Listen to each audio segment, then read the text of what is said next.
अंकित जी पलवल से। श्री हरिवंश। जय श्री राम। महाराज जी आपके चरणों में कोटि कोटि प्रणाम।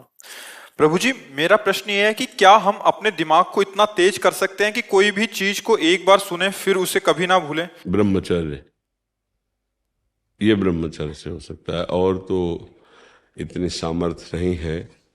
ये ब्रह्मचर्य में होता है, या पूर्व का कोई तप, जैसे छोटे से बालक में देखा जाता है भारी स्मृति, भारी ज्ञान, वो पूर्व का उसका तप है, भजन है। तो अभी जन्मा 5 वर्ष का है, 6 वर्ष का है, वो बड़ा ज्ञान उसको है, वो पूर्व का उसका स्टॉक है।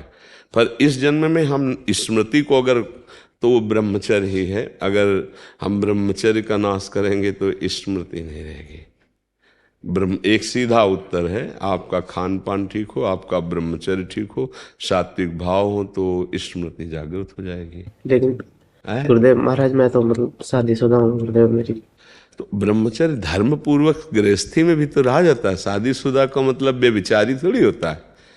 देखो, जो शास्त्रीय पद्धति है तो संतानोत्पत्ति के लिए आदेश है, उसको नियम पूर्वक अगर निर्वाह किया जाए तो एक पत्नी व्रत रखने वाला, धर्म से चलने वाला, और वैसे शास्त्रीय पद्धति प्रत्येक मासिक धर्म के बाद, जो 10 दिन के बाद लगो, संतानोत्पत्ति के निमित्त समस्त देवताओं और भगवान को नमस्कार करके वो गृहस्थ ब्रह्मचारी में, तो उसमें स्मृति की, देखो स्मृति का नाश एक काम ही कर देता है।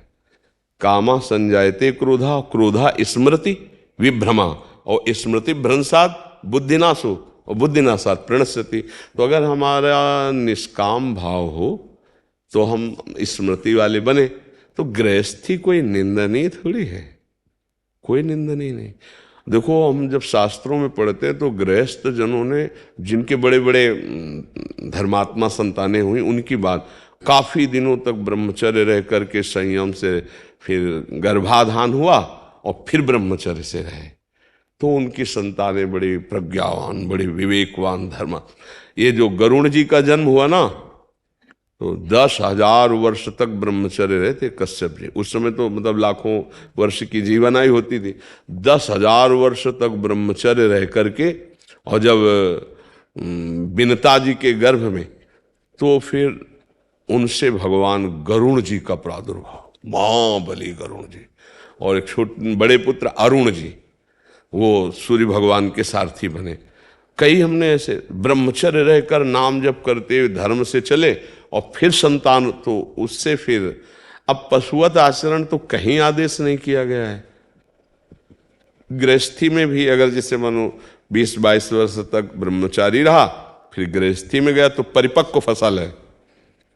जैसे गेहूं गलेथ में हो, काट ले तो एक दाना नहीं मिलेगा, और परिपक्व फसल हो जाए तो कुंतलों अनाज सालों खाते रहो, ऐसा अनाज पैदा हो जाए। तो ऐसे वीर भी परिपक्व होता है, ब्रह्मचर्य भी। जैसे 20 से 25 वर्ष तक बिल्कुल ब्रह्मचर्य रहे बाल्यावस्था से, फिर गृहस्थ में जाए तो परिपक्व फसल है, संतानोत्पत्ति, फिर संयम से जीवन, तो वो महात्मा ही है, वो ब्रह्मचारी भी है। एक पत्नी व्रत धर्म पूर्वक चलने वाला, वो बेविचारी नहीं कहा जाता। वो गृहस्थ कोई निंदनीय नहीं, वो बंदनीय है। अब हम लोग पैदा कहाँ हुए? गृहस्थों से ही तो ये ना। कोई भी परम बड़े बड़े परमहंस कहाँ पैदा हुए? धन्य है वो माता पिता, वो भी तो गृहस्थी में थे, जिनके बड़े बड़े महापुरुष प्रकट हुए। तो क्या गृहस्थी कोई निंदनीय बात थोड़ी है? अगर बच्चा संयम से चले तो। अब संयम को नष्ट कर दे तो फिर चाहे गृहस्थी में ना जाए तो भी नष्ट हो जाएगा। बहुत प्रकार है, तो हमें लगता है अगर संयम से चला जाए तो गृहस्थ धर्म में बंधनी। पर स्मृति जो है वो ब्रह्मचर्य से, मतलब वीर शक्ति ही स्मरण को बहुत जोर की पवित्र रखती है, बहुत स्मृति जागृत हो जाती है। पर ब्रह्मचर्य पर महत्व दे। अब ऐसा थोड़ी कि कोई मनमानी आचरण करे। क्यों बच्चा?